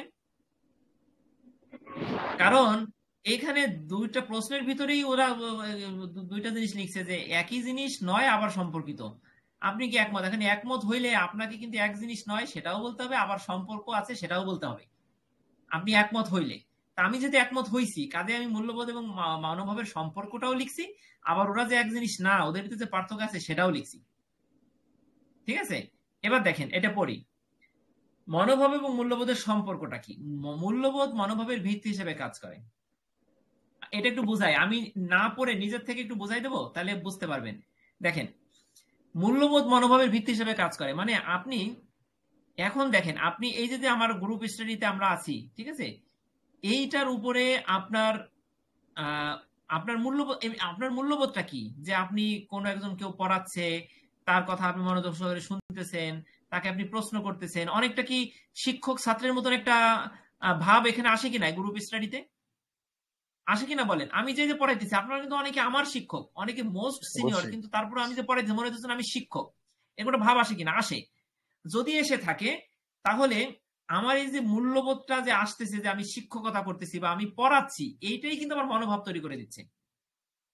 ক্লিয়ার? বা আপনারা আমাকে প্রশ্ন করতেছেন, ছাত্র হিসাবে প্রশ্ন করতেছেন, বা বুঝতেছেন না ভাইয়া বুঝাই দেন, তার মানে কি ছাত্র হিসাবে বুঝতে চাইতেছেন। এর মানে হইতেছে আপনাদের ভিতরে যে মূল্যবোধটা ছাত্র শিক্ষকের, ওটা আপনার মনোভাব তৈরি করে দিচ্ছে, তার জন্য আপনি বসছেন, নাহলে কিন্তু বসতেন না। তাহলে এই কথাটা এখানে সেটা বলছে। ঠিক আছে, আচ্ছা দ্বিতীয় পয়েন্টটা দেখেন, মনোভাব পরিবর্তনশীল কিন্তু মূল্যবোধ স্থিতিশীল। ভালো করে বুঝেন মূল্যবোধটা কি। আপনি মুসলিম অথবা আপনি অন্য কোনো ধর্মের, আপনার ধর্মীয় যে বিধানটা সেটা কিন্তু আপনার একটা মূল্যবোধ তৈরি করে দিচ্ছে, সেটা কিন্তু সহজে পরিবর্তনশীল না। এটা হচ্ছে আপনার মূল্যবোধ, স্থিতিশীল। ঠিক আছে, আর মনোভাবটা কি? হুটহাট করে পরিবর্তন হয়। ঠিক আছে, আপনি ঘরে আছেন, ঘরের থেকে একটা জিনিস সিদ্ধান্ত নিয়ে গেলেন, বাইরে গেলেন, মনোভাবটা চেঞ্জ হয়ে গেল। ঠিক আছে, তার মানে মনোভাবটা পরিবর্তনশীল কিন্তু মূল্যবোধটা স্থিতিশীল। এটার এক্সাম্পল দিবেন, সহজভাবে লিখছি দেখেন। কেউ হয়তো তার চাকরির প্রতি নেতিবাচক মনোভাব পোষণ করেছিল, কিন্তু নতুন বস আসার পর সেটি ইতিবাচক রূপ নিতে পারে।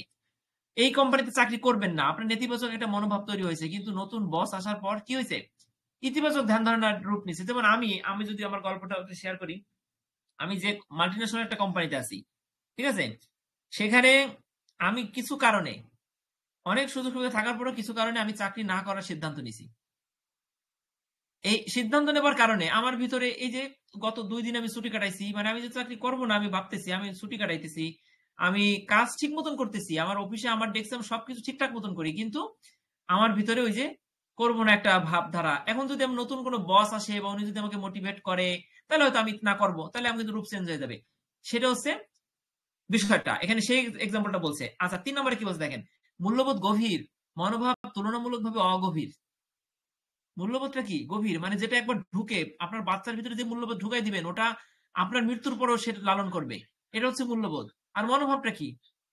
আপনার যে মনোভাব সেটা আপনার বাচ্চার ভিতরে থাকতেও পারে, নাও পারে, কিন্তু মূল্যবোধ যে মনোভাবটা তৈরি করে দেবে সেটা কিন্তু থাকবে। এখানে কি বলছে দেখেন 3 নম্বরে, মূল্যবোধ সাধারণত ব্যক্তির নৈতিক এবং আদর্শগত বিশ্বাসের উপর ভিত্তি করে গঠিত হয়, যা দীর্ঘমেয়াদে অপরিবর্তিত থাকে। অপরিবর্তিত মানে কি? চেঞ্জ হয় না।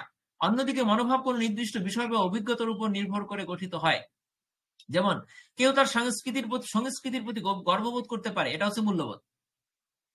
কিন্তু কোনো নির্দিষ্ট সংস্কৃতি নিয়ে নেতিবাচক মনোভাব রাখতে পারে। আপনার সংস্কৃতিতে আমি গর্ববোধ করি, এটা হচ্ছে আপনার মূল্যবোধ, কিন্তু অন্য একটা সংস্কৃতি নিয়ে আপনি তিরস্কার করছেন, পছন্দ করেন নাই, তাহলে সেটা হচ্ছে আপনার মনোভাব। ক্লিয়ার? এক্সাম্পল, এখন আপনি এগুলো মুখস্থ করবেন কিভাবে? এই যে এক্সাম্পল এবং শেডিংটা, এই যে পয়েন্টস হিন্টসটা আর ভিতরে এক্সাম্পল, তাহলে আপনি 2-4 লাইন লিখতে পারবেন, ভয়ের কিছু নাই। ঠিক আছে? আচ্ছা আচ্ছা, 4 নাম্বার দেখেন, মনোভাব মূল্যবোধের মধ্যে দ্বন্দ্ব হতে পারে। কখনো কখনো ব্যক্তির মনোভাব তার মূল্যবোধের সাথে সাংঘর্ষিক হতে পারে। যেমন একজন ব্যক্তি হয়তো বিশ্বাস করে যে তার সততা একটা গুরুত্বপূর্ণ মূল্যবোধ, কিন্তু চাকরিতে পদোন্নতির জন্য বাস্তবে মিথ্যা কথা বলতে পারেন না? আমরা কি বলি না? অনেক ক্ষেত্রে কিন্তু আজকে সারাদিনে কটা মিথ্যা কথা বলছেন? আপনি মিথ্যা কথা বলেন না, খুব সৎ নামাজি, তারপরেও কিন্তু আপনার মিথ্যা কথা 2-1টা বলছেন। মানে মনে করেন যে বলার সময় ভাবতে পারছেন যে এই ক্ষেত্রে মিথ্যা কথা না বলে আসলে পারা যায় না, তাই বলছেন। তাহলে আপনার কিছু কিছু ক্ষেত্রে আমাদের মিথ্যা কথা বলা লাগে। ঠিক আছে? যদিও বলা ঠিক না, তবে কিছু কিছু ক্ষেত্রে ধর্মীয় বিধান মতে জায়েজ আছে, সেসব ক্ষেত্রেও আমরা মিথ্যা কথা বলি। মনোভাব মূল্যবোধের মধ্যে দ্বন্দ্ব এইখানে হয়। ঠিক আছে? কোন ক্ষেত্রে? যে আপনার এই যে এক্সাম্পল দিচ্ছে যে বিশ্বাসের ক্ষেত্রে, যে আপনি বিশ্বাস যেটা করেন সেটার ক্ষেত্রে আপনার মূল্যবোধ এবং মনোভাবটা চেঞ্জ হয়ে যায়। ঠিক আছে? মূল্যবোধ তো ছিল যে মিথ্যা কথা বলবেন না, কিন্তু মনোভাবটা কি? মিথ্যা কথা বলতে বাধ্য করছে। এটা হচ্ছে কথা। তাহলে 5টা 4টা দিবেন, দেবার পরে আপনি পার্থক্য লিখবেন। এবার মনোভাব এবং মূল্যবোধ যদি আমরা বুঝে থাকি, তাহলে পার্থক্যটা পারবো না? বলেন তো, পারবো কিনা? অবশ্যই পারবো। আচ্ছা ইনশাআল্লাহ। জি, রাশেদ ভাই খুব ভালো লাগলো, অবশ্যই পারবো, খুব গুরুত্ব দিয়ে বললেন। শিবলি ভাইয়া, আপনি তো কোনো কথা বলেন না। জুলাস ভাই, থ্যাংক ইউ। অদিত্য, অনেকে আছেন। সাইফুল ভাই আজকে নতুন। তুষ্টলাল ভৌমিক দাদা নতুন, অনেকদিন পরে আসলেন। রিদওয়ান ভাই রেগুলার আছেন। সুমন ভাই পরে আসলেন বোধহয়। আচ্ছা ঠিক আছে, ওকে। তাহলে আপনাদের কি মনে হয় যে এই প্রশ্নটার উত্তর বইতে নাই, কিন্তু এটা কি সম্ভব? পারবো আমরা এখান থেকে? ইনশাল্লাহ ভাই, পারা যাবে, পারা যাবে। ইনশাআল্লাহ ইনশাআল্লাহ। তবে একটা অনুরোধ করব, অষ্টম ব্যাচে যারা আছেন তারা এই একটু মানে যে অ্যাকসেপ্ট প্রশ্ন দেখছিলাম এই কিছুক্ষণ আগে বলছি, সেই প্রশ্ন দেখে আমার মাথা এলোমেলো হয়ে গেছে, যে মানে হুবহু বই থেকে আসে না, একটু ব্যাখ্যামূলক প্রশ্ন আসছে। ঠিক আছে? সেই ক্ষেত্রে একটু মানে লিখতে হবে। আচ্ছা, তাহলে এখানে কি আর কোনো প্রশ্ন আছে যে আমরা পড়ি নাই, এরকম কোনো প্রশ্ন আছে? মনে হয় এই চ্যাপ্টারে সব প্রশ্ন কভার হয়ে গেছে ভাই। ভাইয়া ওই মূল্যবোধ কাকে বলে এটা একটু ক্লিয়ার করে আপনি দিতে চাইছিলেন। আচ্ছা আমি দেখি, দাঁড়ান, আমি লিস্ট দেখি, দাঁড়ান। এখানে মনোভাব মূল্যবোধ একই জিনিস, এটা পড়লাম। মূল্যবোধ কাকে বলে, মূল্যবোধের ধরন কয়টি? ধরন আছে না বইতে?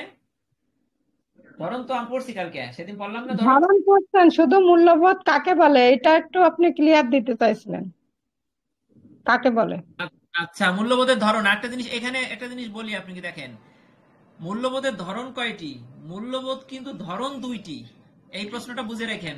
35 পৃষ্ঠা আছে। ধরন কিন্তু 4টি না, ধরন 2টি। একটা হচ্ছে টার্মিনাল আর একটা হচ্ছে ইনস্ট্রুমেন্টাল। মনে পড়ে? জি। আচ্ছা, আর ধরন 2টি, কিন্তু সমাজ জীবনে মানুষ কত প্রকার মূল্যবোধের মুখোমুখি হয়? প্রকার, ধরনের প্রকার কাছাকাছি, কিন্তু বইতে ধরন বলতে 2টিকে বোঝানো হয়েছে, আর প্রকার ভেদ বলতে 4টাকে বোঝানো হয়েছে। প্রশ্নে বিগত বছর আসছে সমাজ জীবনে মানুষ কত প্রকার মূল্যবোধের মুখোমুখি হয়? 4 প্রকার। এটা 35 পৃষ্ঠা আছে, এটা আমরা পড়ছি। আচ্ছা, আর একটা জিনিস আমরা পড়ি নেই, সেটা আসছে পরীক্ষায়। একটু দেখেন, শোনেন, একটা জিনিস বলি। বলতে পারেন ভাই কত প্রশ্ন পড়বো, আমরা তো চাকরি করি। 6টা প্রশ্নের অধ্যায় আছে, 6টার থেকে 3টাই আসবে। তাহলে আপনি কি করবেন? আইডিয়া নিয়ে যাবেন, কারণ বানায়ে লেখার কোনো বিকল্প নাই। আপনার হাতটা যেন চালু থাকে, আর যেন আপনি, এই যে একটা প্রশ্ন আপনাকে বলি, জ্ঞানীয় অসঙ্গতি তথ্যটির প্রবক্তা কে? এই তথ্যের মূল প্রতিপাদ্য কি বর্ণনা করুন। বলেন এবার। এখন যদি আপনি জানতেন জ্ঞানীয় অসঙ্গতি তথ্যটির প্রবক্তা কে, এই ব্যক্তির নামটা যদি জানতেন, আর এর মূল বিষয়টা যদি জানতেন, আপনি ভালো করে পড়েন নাই কিন্তু একবার পড়ে হলেও আপনি জানেন, তাহলে পরীক্ষায় কিন্তু আপনি লিখে দিয়ে আসবেন, এবং লিখলেই আপনাকে মার্কস দিবে। ঠিক আছে? কাজেই বলা যাবে না যে ভাই 6টা প্রশ্ন কেন দিচ্ছেন, দিবেন 2টা। ওই যে মিজান ভাইয়ের মতন যদি বলেন যে হট সাজেশন দিতে হবে, তাহলে তো পরীক্ষা কমন পড়বে না। 2টা পড়বে, একটা পড়বে না। ভাই তো নাই আজকে, আমার উপর রাগ করছেন। ঠিক আছে? তাহলে আমরা জ্ঞানী ও অসঙ্গতি তথ্যটির প্রবক্তা, এটা বইতে কয় নাম্বার আছে দেখেন। এটা কিন্তু কতদিন পড়ি নাই, এটা পড়বো। এটা বের করেন, কয় নম্বর পৃষ্ঠা আছে? 39 পেজ। আচ্ছা দেখেন, এই 39 পৃষ্ঠায় যেটা আছে সেটা আমার কাছে 3টা বড় বড় প্যারাগ্রাফ মনে হয়েছে। আমার দেখে ভয় লাগে প্যারাগ্রাফ দেখে। আমি আসলে ওই পয়েন্ট টয়েন্ট করলে ভালোভাবে ই করলে ভালো লাগে। আমি একটু আমার নোটে কি আছে দেখি, দাঁড়ান যাইতেছি। আজকে কিন্তু তাহলে আমরা কি কি বললাম জানেন? 2টা অধ্যায় শেষ করে ফেললাম।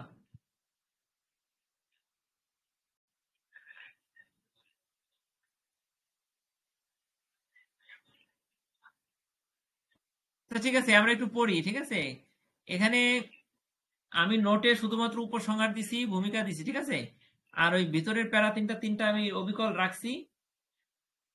এখানে একটা কথা বাদ দিছি, সেটা হচ্ছে কি, আমাদের স্যারের বই লিখছেন যে স্যার, না বই লিখছেন এক স্যার, ক্লাস নিয়েছিলেন ঢাকা ইউনিভার্সিটি অফ প্রফেশনালস এর উপ আচার্য। উনি ক্লাস নিলেন, উনি বললেন যে এখানে এই যে একটা এক্সাম্পল দিছে দেখেন 39 পৃষ্ঠায়, আপনি আপনার সন্তানকে খাবারের পর সবসময় দাঁত ব্রাশ করার কথা বলছেন, কিন্তু আপনি নিজে তা করেন না। এই ধরনের এক্সাম্পল উনি দিতে মানা করছেন। ঠিক আছে, এই পারিবারিক কথাগুলো, সন্তানের কথাগুলো, এগুলো এই সাংগঠনিক আচরণ বিষয়ক এক্সাম্পল দিতে বলছেন। ঠিক আছে, সেই হিসাবে এই এক্সাম্পলটা কেটে দিয়ে অন্যটা দিবেন। ঠিক আছে, অন্য কি এক্সাম্পল দেওয়া যায়? একজন এক্সাম্পল দেন তো কাছাকাছি।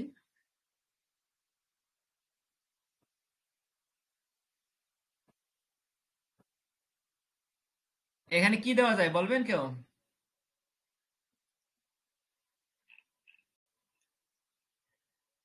হ্যাঁ, আপনি বলেন। তো সেই সারাদিনে যে লিখতে লিখতে তো হয়ে গেছে, আমার মাথায় তো কাজ করতেছে না এখন। আচ্ছা, আমরা একটু পড়ি দেখেন, জ্ঞানীয় তথ্যটা কি পড়ি দেখেন। জ্ঞানীয় অসঙ্গতি তথ্যটির প্রবক্তা কে? প্রবক্তাটাকে দেখেন। জ্ঞানীয় অসঙ্গতি, কগনিটিভ অসঙ্গতি তথ্যটির প্রবক্তা কে? দেখেন, এইটার প্রবক্তা হচ্ছে লিওন ফেস্টিনজার। ফেস্টিনজার না, ফেস্টিঙ্গার। ঠিক আছে, ফেস্টিঙ্গার, লিওন ফেস্টিঙ্গার একজন মার্কিন মনস্তাত্ত্বিক। উনি কি? আমেরিকান সামাজিক মনস্তাত্ত্বিক। ঠিক আছে, উনি 1957 সালে এই তত্ত্বটি উপস্থাপন করেন। ঠিক আছে, জ্ঞানীয় অসঙ্গতি তত্ত্বটির প্রবক্তা, আমি আবার পড়ি দেখেন, একইভাবে অ্যাড করে দেন ভাই। আচ্ছা, কিসে অ্যাড হবে উনি বলেন। ঠিক আছে, আচ্ছা দেখেন, জ্ঞানীয় অসঙ্গতি বা কগনিটিভ ডিসোনেন্স তথ্যের প্রবক্তা হলেন লিওন ফেস্টিঙ্গার, একজন মার্কিন সামাজিক মনস্তাত্ত্বিক, যিনি 1957 সালে এই তথ্যটি উত্থাপন করেন।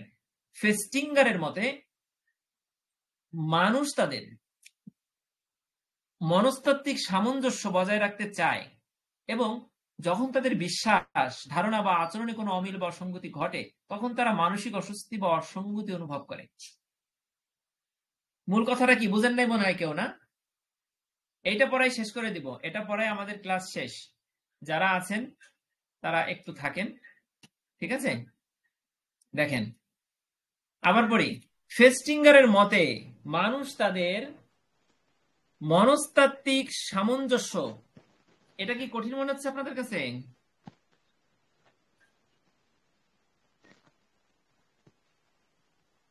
মানুষ তাদের মনস্তাত্ত্বিক সামঞ্জস্য বজায় রাখতে চায় যখন তাদের বিশ্বাস, ধারণা এবং আচরণে কোনো অমিল বা অসঙ্গতি ঘটে। মানে মানুষ যে জিনিসটা দেখে, যে জিনিসটা বোঝে, বা মানুষের যে মানসিক যে বিষয়টা, সব ক্ষেত্রে সেই একই ধরনের জিনিসগুলো বজায় রাখতে চায়। ঠিক আছে, যেমন আমি এই যে আপনাদের পড়ায় গ্রুপ স্টাডি করতেছি, ঠিক আছে, সবাই খুব ভালো আচরণ করতেছেন, সব ঠিক আছে, কিন্তু হুট করে একজন কিছুদিন আগে হুট করে একটা উদ্ভট কথা বলে ফেললো মেসেজ দিয়ে। সবাই কিন্তু খুব ভালো, সবাই ফোন দিয়ে বলে ভাই খুব ভালো করতেছেন, এটা দিচ্ছেন, ওটা দিচ্ছেন, অনেক করতেছেন ভাই, আপনাকে লাগবে সেই। কিন্তু হুট করে একজন, এ পর্যন্ত একজন খুব বেকাতারা কথা বলে ফেলছে। তো বলে ফেললে হঠাৎ করে আমি ওই যে আঘাত পাই, আমার চিন্তার সাথে, মনস্তাত্ত্বিক যে চিন্তার সাথে, সেটার সাথে আমি সামঞ্জস্য বজায় রাখতে পারি না, আমি অমিল ঘটে যায়, অসঙ্গতি ঘটে যায়। ঠিক আছে, ডিসোনেন্স ঘটে যায়। সেই কথা বলছে যে সবসময় মানুষ চায় সামঞ্জস্য বজায় রাখতে, কিন্তু বিশ্বাস, ধারণা বা আচরণে কোনো অমিল ঘটলে আমার যে বিশ্বাস ছিল তার মধ্যে একজন সেই বিশ্বাসটা ভেঙে দেওয়ার কারণে আমার ভিতরে অসঙ্গতি তৈরি হয়ে গেছিল। ঠিক আছে, যদিও আমি আবার ফিরে আসছি। তাহলে এই কথা বোধহয় উনি বলছেন। ঠিক আছে, আমরা এবার ভিতরের 3টা প্যারা পড়লে আমরা বুঝতে পারবো। ঠিক আছে, একটু পড়ি দেখেন। এই তথ্যে ব্যাখ্যা করা হয়েছে একজন ব্যক্তি তার উপলব্ধির সাথে কিভাবে ও কেন দ্বন্দ্বে জড়িয়ে পড়ে বা স্ববিরোধী মনোভাব পোষণ করে। ভালো করে বুঝেন 3টা প্যারা। আপনি যে উপলব্ধি করেন, এই উপলব্ধি নিজের চিন্তার সাথে কিন্তু আপনি একসময় দ্বন্দ্বে জড়াই পড়েন। যেমন অনেকে আছে খুব ধার্মিক, ধার্মিক থেকে নাস্তিক হয়ে গেছেন, আবার অনেকে আছে খুব নাস্তিক, নাস্তিক থেকে ধার্মিক হয়ে গেছেন। মানে নিজের যে বিশ্বাসটা ছিল, উপলব্ধিটা ছিল, সেটার সাথে দ্বন্দ্বে জড়াই যাবার কারণে একটা ফয়সালা আসছে তার মধ্যে। মানুষ জেনে বা না জেনে একই সঙ্গে স্ববিরোধী ধারণা বা বিশ্বাস পোষণ করেন, যা তাদের অন্যায় আচরণের দিকে ঠেলে দেয়। আছে না? আপনি জেনে না জেনে অনেক সময় দেখেন এমন ধরনের বিশ্বাস করেন যে আপনি একটা বিশ্বাস করতেছেন আর একটা আপনার বিশ্বাস আসতেছে না, এই অন্যায় আচরণের দিকে ঠেলে দিচ্ছে। এই পরিস্থিতিতে মানসিক স্বস্তির জন্য স্ববিরোধী চিন্তা বা বিশ্বাসের পক্ষে যুক্তি দাঁড় করানো হয়। কি করেন বলেন তো?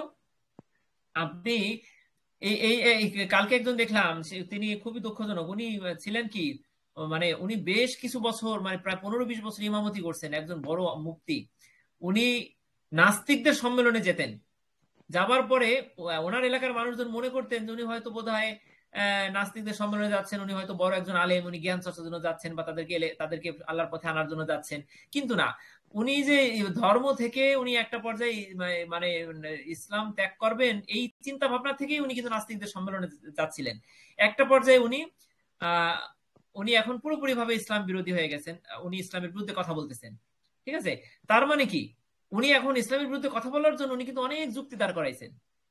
এখানে সে কথা বলছে যে মানসিক স্বস্তির জন্য বা আপনার স্ববিরোধী চিন্তা বিশ্বাসের পক্ষে আপনি যুক্তি দাঁড় করাচ্ছেন কেন?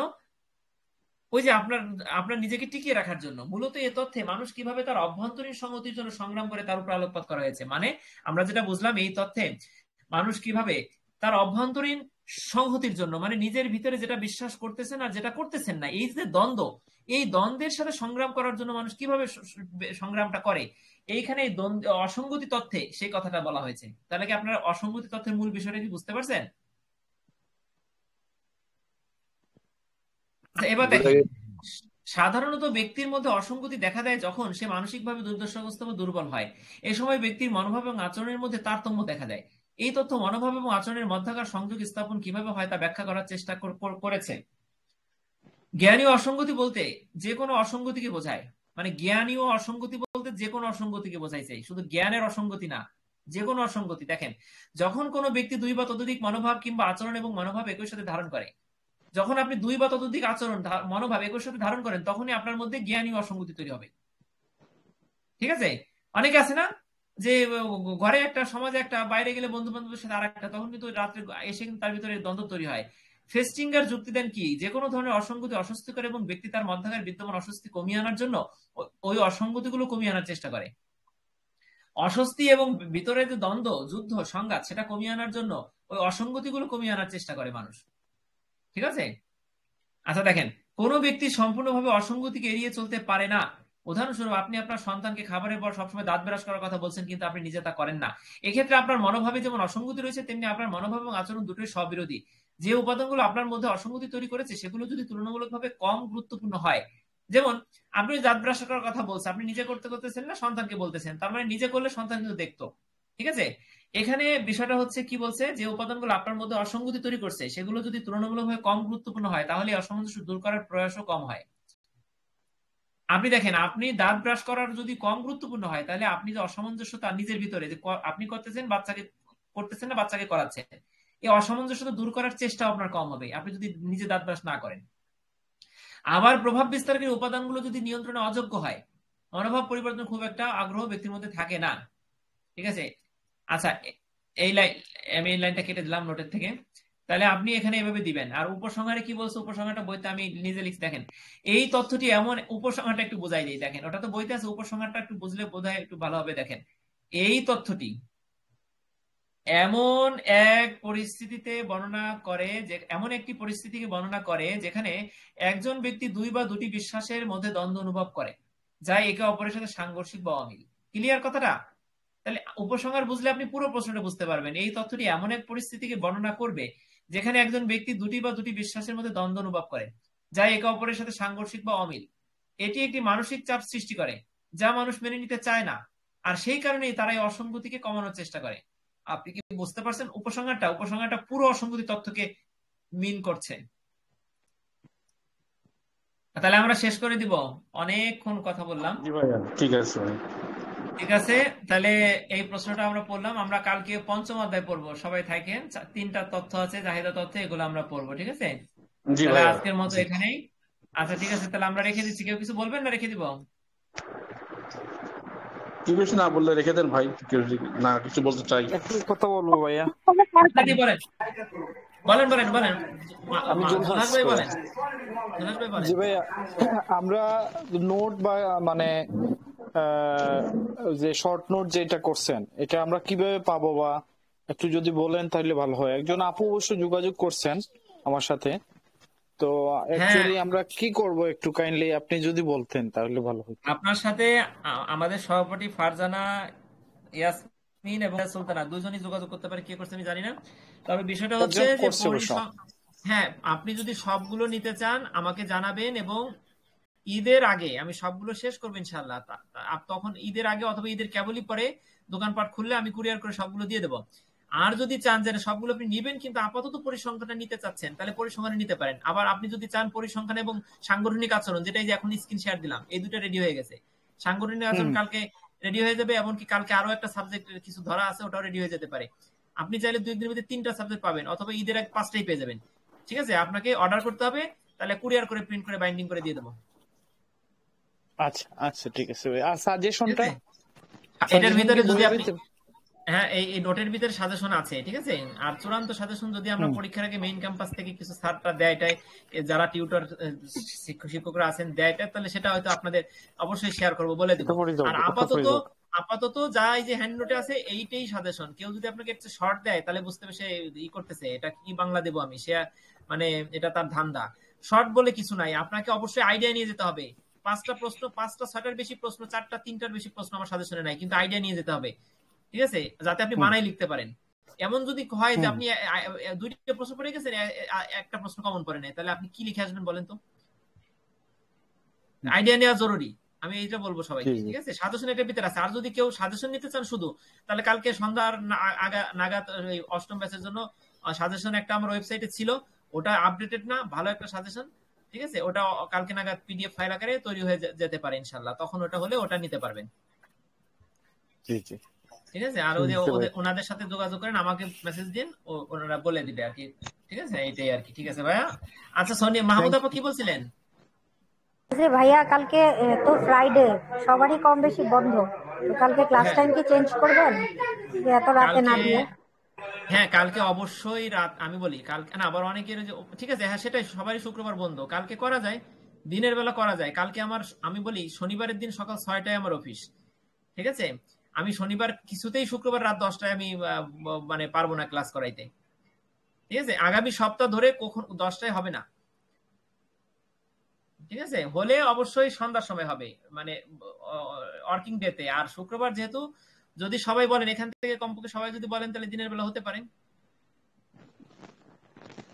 না ভাইয়া, কালকে আমাদের ক্লাস আছে। ও, কালকে ভার্সিটিতে ক্লাস আছে? হ্যাঁ। ও আচ্ছা আচ্ছা, তাহলে তাহলে কি করব?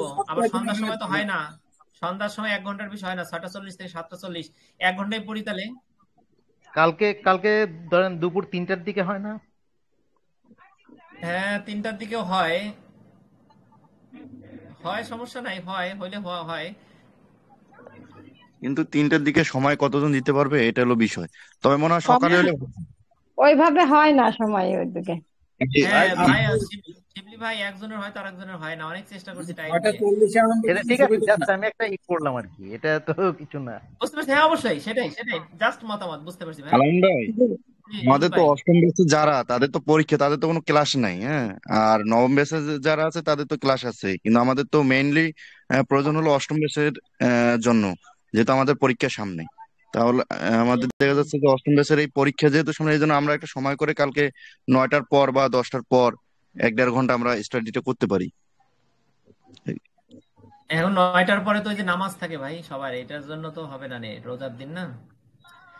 আচ্ছা, একটা কাজ করি, শুনেন ভাই, সকাল সকাল জি জি,